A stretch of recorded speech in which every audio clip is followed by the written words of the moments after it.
রাজকুমারী আর তার হারানো জুতা। রাজ্যের এক সুন্দর প্রাসাদের রাজকুমারী নায়লা বাস করত। সে ছিল চঞ্চল, মিষ্টি আর দুষ্টু।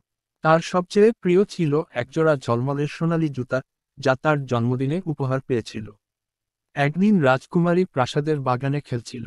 সে দৌড়াচ্ছিল, লাফাচ্ছিল আর ফুলের সঙ্গে গল্প করছিল। হঠাৎ সে টের পেল তার এক পা খালি। সে তাকিয়ে দেখল তার এক পাটির সোনালি জুতা কোথাও নেই। নায়লা চারদিকে খুঁজল, কিন্তু জুতার কোনো চিহ্ন নেই।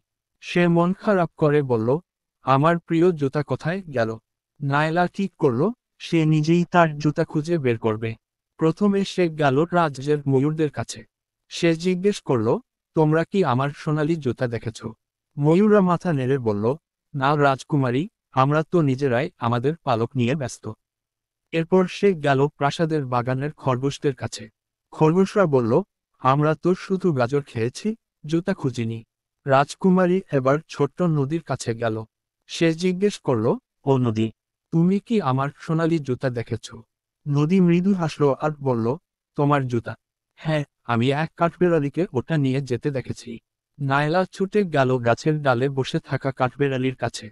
সে মিষ্টি গলায় বলল, তুমি কি আমার জুতা নিয়েছ? কাঠবেড়ালি কিছুটা লজ্জিত হয়ে বলল, আমি তোমার জুতাটা পেয়েছিলাম, ওটা এত সুন্দর যে আমি খেলছিলাম। নায়লা হেসে বলল, কিন্তু ওটা আমার প্রিয় জুতা।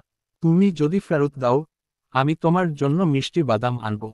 কাঠবেড়ালি খুশি হয়ে জুতাটা ফিরিয়ে দিল, আর নায়লা খুশি মনে প্রাসাদে ফিরে গেল।